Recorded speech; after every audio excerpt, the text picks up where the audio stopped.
What's up, everybody? Welcome to SI Now. You better call Craig and Smokey because today is Friday, February 24th. I'm Matt Stryker. We do have jobs, though. We do have things to do, at least for the next half an hour. How you I'm doing? Maggie Gray. Happy it's Friday. Yeah, I'm a little crestfallen. Why? Okay, so behind the scenes here at SI Now, every day I have lunch with 6 of the brightest, most talented young men and women I've ever met in my life. They are incredible. They got me so hyped for the NBA trade deadline.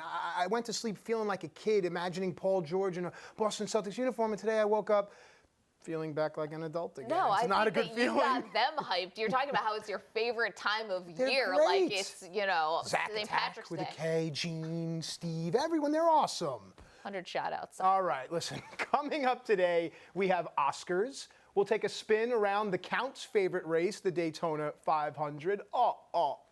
We break down the good, better, and best of NFL free agents, and we talk Big Bird laying a big egg on NBA trade deadline day, so come and play, won't you? It's the second Sesame Street reference of the week. It's awesome, it's Friday, okay. Listen. I don't know where it comes from. Well, it wasn't exactly a flurry of activity, but there was some movement around the NBA before Thursday's trade deadline. So for more on this, let's welcome in SI NBA writer Rob Mahoney to talk about it. Rob, thanks for being here. Appreciate you having me. All right, so just looking at Thursday's deals, which one will have the biggest impact in your opinion? I think it's got to be Nerlens Noel moving to the Mavericks, and it's a case where the Sixers were in a position for months, if not years, where they were going to have to move one of these big men that they drafted. And for a long time, it looked like Jahlil Okafor was going to be that guy, a post threat who could fit on a bunch of different teams potentially. But Noel, who's the more valuable player in a lot of respects, a really good defender, a guy who was never really allowed to thrive in Philadelphia the way he might in Dallas, ended up being the guy moved, and for very little. Basically, Justin Anderson, who's an okay wing prospect who didn't really amount to anything in Dallas, and a first-round pick that's not going to convey as a first-round pick at all. It's going to turn out most likely to be 2 second-round picks going from Dallas to Philadelphia. So this is a great get for the Mavericks and really part of an ongoing effort to get pieces together for when Dirk Nowitzki does retire. So now they have Harrison Barnes, they have Noel, they have the start of something that they can build towards a competitive future.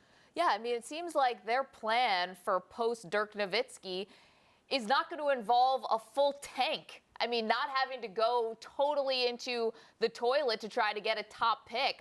Where else do you see this plan going, and how are they positioning themselves for life after Dirk?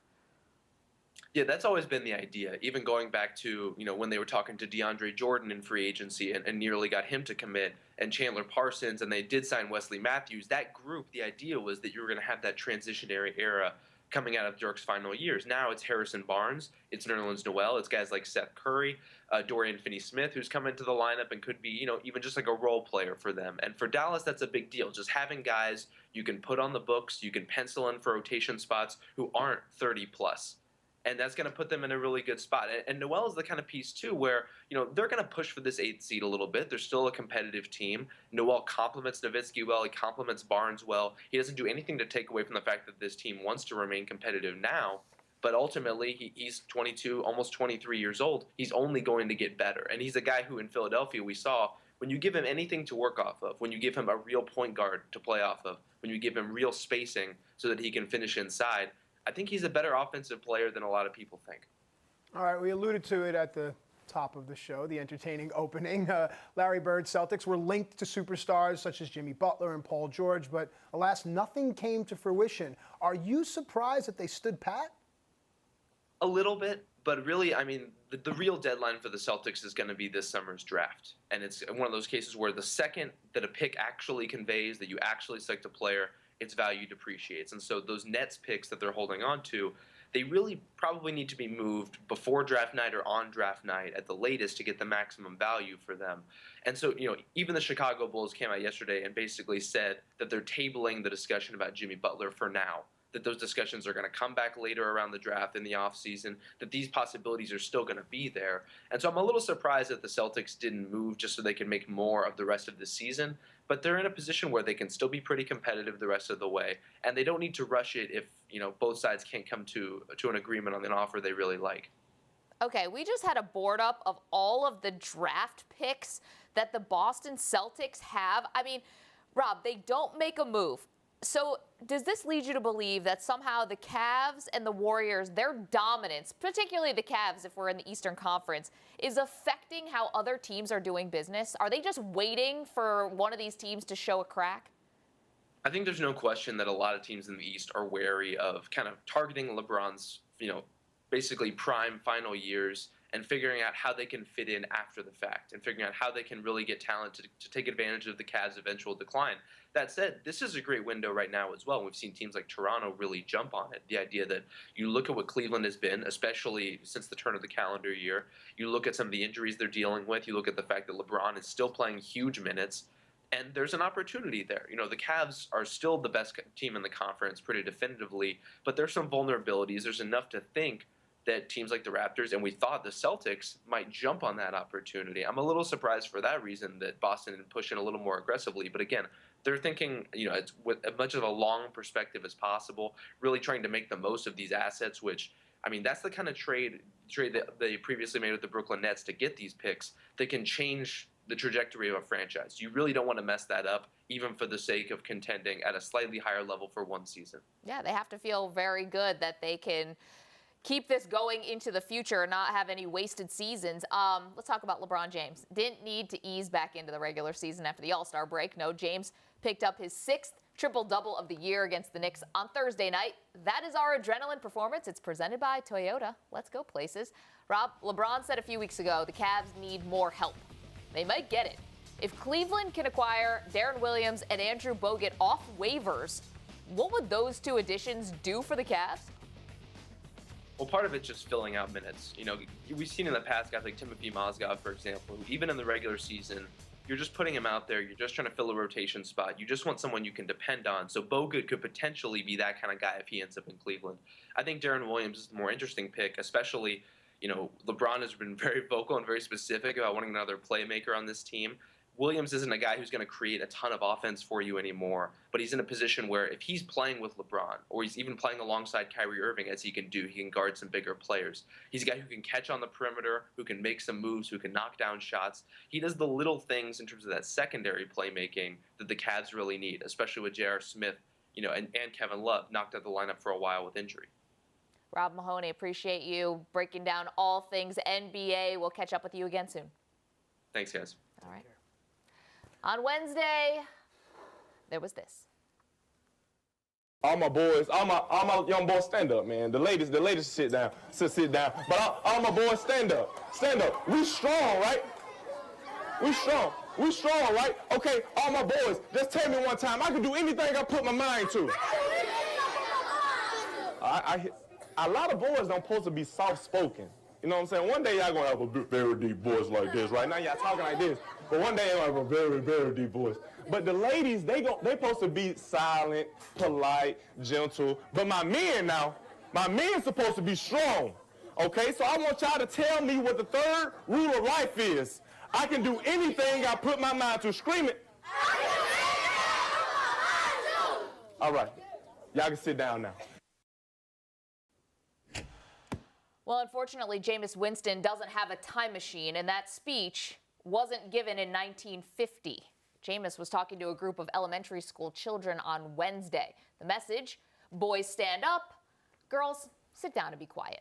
And Matt, this again underscores how dangerous it is to put athletes on a pedestal when they haven't earned it. I mean, Jameis Winston may be the face of the Tampa Bay Bucs franchise, but that could be very dangerous, I think, for them moving forward, because it is clear that he is incredibly clueless when it comes to what's going on and what's coming out of his mouth. It wasn't so long ago that Jameis at Florida State stood up on a table in the midst of being investigated for sexual assault and screamed out obscenities that had to do with sexual acts against women. And now, just a few years later, we have this. It's clearly a bonehead move, and to your point, there is some responsibility that the media sensationalizes all these off-field things. This is personal versus professional, and people that are questioning if he has the capacity to be a number one, again, for me, I only care about his capacity to check the line, read defenses, and call plays. I get what you're saying, but I don't care about him in his personal life. This doesn't offend you at all that he said this to a group of elementary schools? I'm not easily offended by things because I take them for what they are. If it is a bonehead move, if he's only 23 years old, and some people roll their eyes and say 23 is old enough to know better, I'm just going to excuse it because what he is and what he's paid for is, like I said, check the line, read the defense, throw the football. All that other stuff, it's just fluff that goes around the chicken cutlet on my plate. Well, listen, he may be paid to be a quarterback, but if he's being trotted out in front of an elementary school class, then he's going to be held accountable for what he says. Let's welcome in Albert Breer of the MMQB.com. Albert, you've heard our thoughts on Jameis. Now we want to hear yours. He is the franchise quarterback for an NFL team. It's a high-profile position. Do things like this make you question whether Winston has the total package to be the face of a franchise? Well, Maggie, I look at two things here. The first thing, when you are a franchise quarterback, it's different than playing any other position, right? And you really are part of management. You're a CEO type. You're going to be on billboards. The franchise is going to trot you out there as the face of things. So you play under different rules when you're the quarterback. Here's the second thing, okay? If this happened in a vacuum, I wouldn't think it would be that big of a deal. If he said this offhand and he had no prior history of anything involving women, fine. He's playing by different rules because of his past. And so when you look at this, it's just another brick in the wall. It's something else that you can take and you can say, this is somebody who doesn't respect women.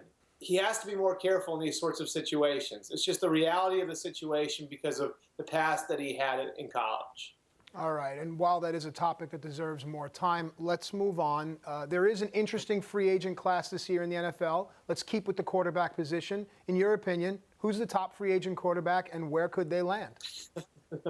Well, the top free agent quarterback, Matt, without question right now is Kirk Cousins. The question is going to be whether or not he makes it to the market. And I think the Redskins would have been of a mind to let him go to the market. I don't think they wanted to tag him going back to November or December. The problem is two coaches were hired in different places that have history with Kirk Cousins, and that gives him leverage. One is the San Francisco 49ers. They hired Kyle Shanahan. There's no coach in the NFL who thinks higher of Kirk Cousins than Kyle Shanahan. And the Los Angeles Rams hired Sean McVay. And so Kirk Cousins can use this as leverage now where he can say to the Redskins, if you let me onto the open market now and you don't tag me at $24 million, Kyle Shanahan's waiting there in San Francisco to pay me. But let's keep with the offense. Wide receivers, players who can make an impact, Albert, as free agents. Who's the top one and where could you see them going? Well, it's going to be Alshon Jeffrey. Presuming that the Chicago Bears don't tag him at $17 million for 2017, my sense is that Alshon Jeffrey would be the guy who would be the most coveted target out there on the free agent market. And he could wind up being the highest paid receiver in the history of the game just because there will be teams bidding on his services. And if you want to look at teams that would have an interest in him, look at teams that have young quarterbacks that would have an interest in getting their young quarterback a target they can rely on. And so to me, the teams that would make the most sense as far as teams that would want to go out there and spend on a free agent receiver, the Philadelphia Eagles and the Los Angeles Rams. So it's a good free agent group of receivers. I think the number one name is going to be Alshon Jeffrey. Okay, very good. Now, we have to lump defenses in as a whole here. It's going to be a great defensive draft and also a very good defensive free agent market. If we're looking across all positions, who is the top billing and where do you think they could go? Well, I think there's good depth the same way there is at corner at the receiver spot there is at corner. And one thing that's interesting is that's a very strong spot in this year's draft as well. But one name that you might not have heard that, and he's a guy who was a backup as recently as October, A.J. Boyd from the Houston Texans.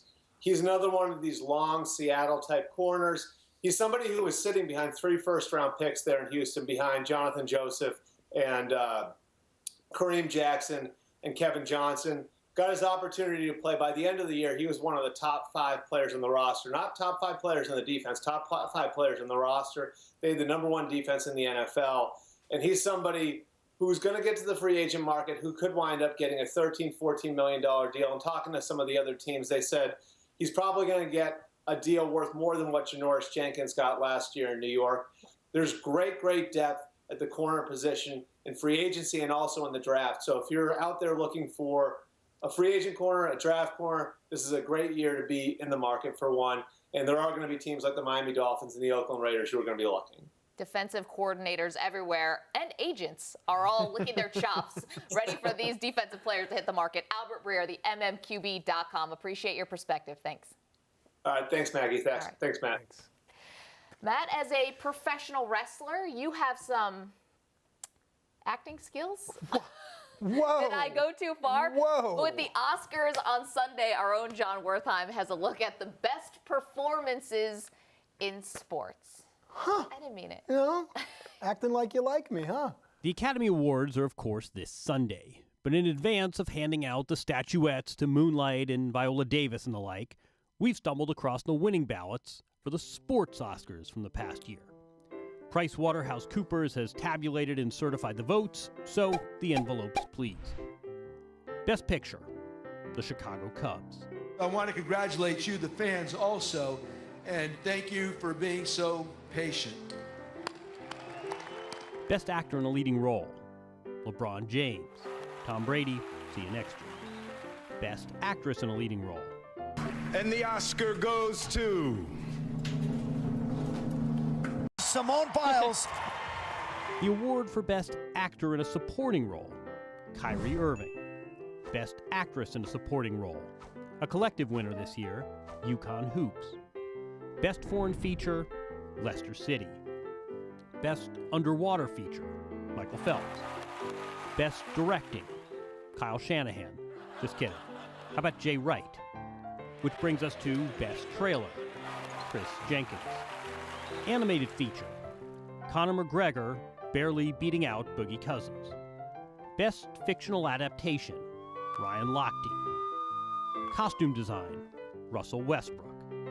And the Lifetime Achievement Award, Chicago Cubs fans. Looking forward to the Oscars on Sunday? I got to be honest with you, I'm not a fan of handing out awards for people that pretend. Oh, so-and-so was so brilliant in their portrayal of, no, but I do You guys have a whole Hall of Fame for it. No, I do like what was done here, though. Yes. You know, poking fun at this and giving it a different spin. I enjoyed it. Yeah. No, I'm just kidding. I believe all that wrestling stuff's totally real. 100%. I can show you right now. Ask Kurt Angle. He will tell you. I don't want to get RKO'd today. But of course, the Oscars aren't the only thing on TV this weekend. Check this out. This is SI Now's Weekend Drive presented by Toyota. Let's go places. Our first stop previews a top 5 college hoops matchup where Arizona hosts UCLA in Tucson. The Wildcats currently sit atop the Pac-12 standings, but head coach Sean Miller doesn't want his players getting swept up in the hype. It's about the game. It can't be about the game and all of the extracurricular things that come with the game. We're honored that College Game Day is here. I think it's great for our program. It's great for our conference, the Pac-12, and you know they should be here in some ways when you consider the talent level and the success of both UCLA and Arizona. Arizona already bested the Bruins this season at Pauley Pavilion. We'll see if Lonzo Ball and the nation's #1 offense can exact their revenge. Next, we cross the border into Toronto for hockey's oldest rivalry between the Canadiens and the Maple Leafs, which dates back to 1917. This will be the 4th time rookie phenom Austin Matthews will face Montreal, and he's done some scouting on goaltender Carey Price. He's obviously one of the, if not the best goalies in the world. So, for us, we got to get guys in front of him, take away his eyes, and it's not going to be a pretty goal to beat him. Those are those second, third chances where you're crashing the net and then trying to bury those opportunities.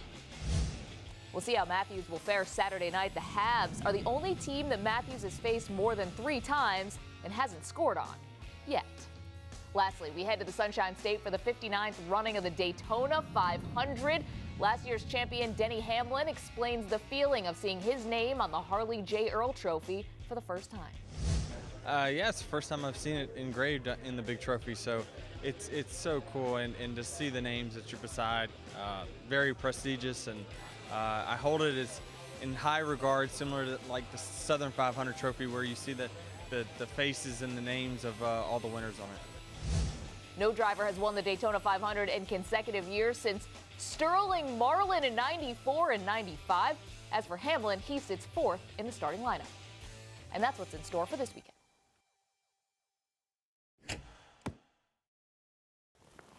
Well, let's keep the Daytona 500 talk going and welcome in the driver of the number 19 car, Daniel Suarez. He comes to us courtesy of Toyota. Let's go places.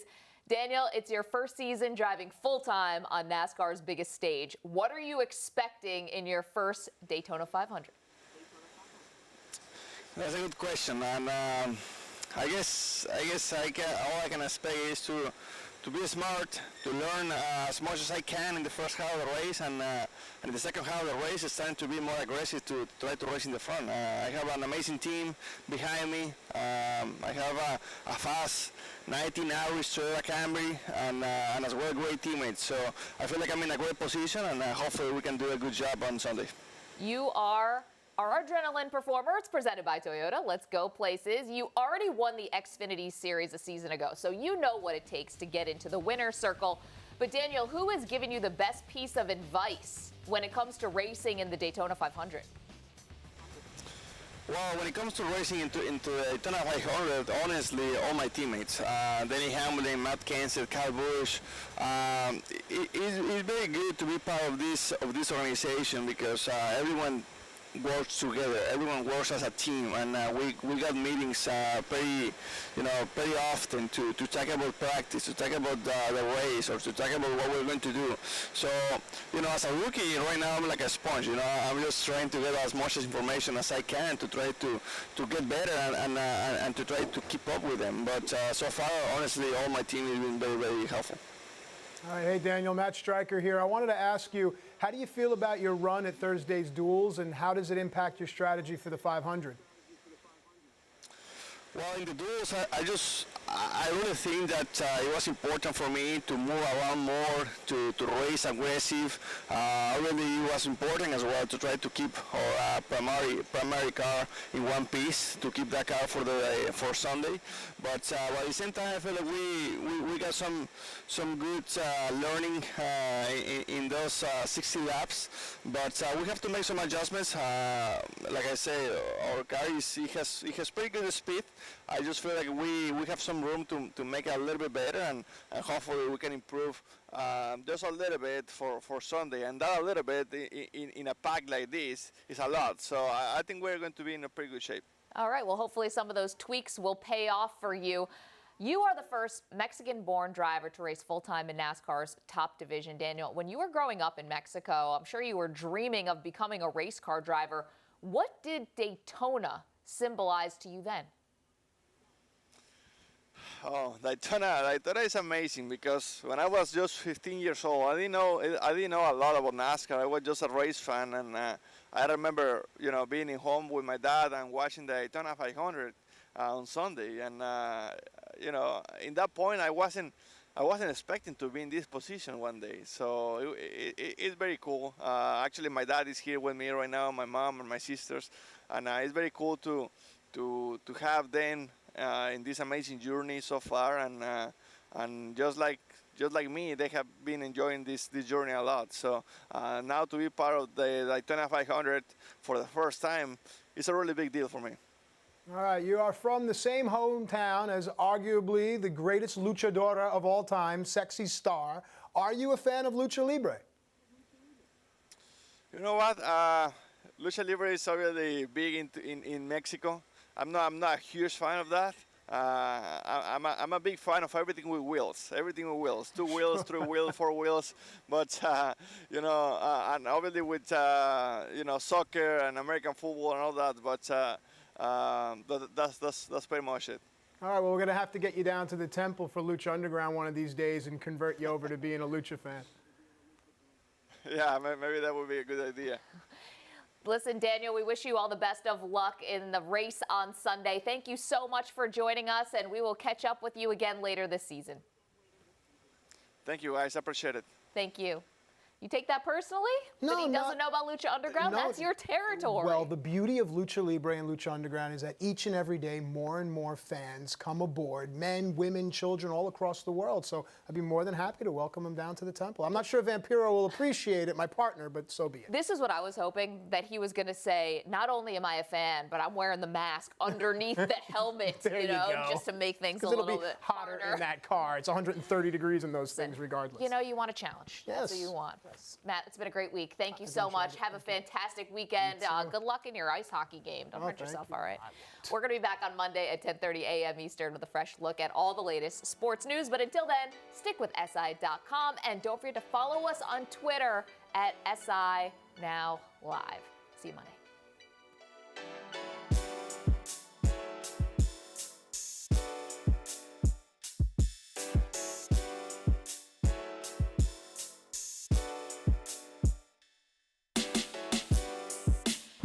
James drove his RAV4 hybrid into the frozen wilderness.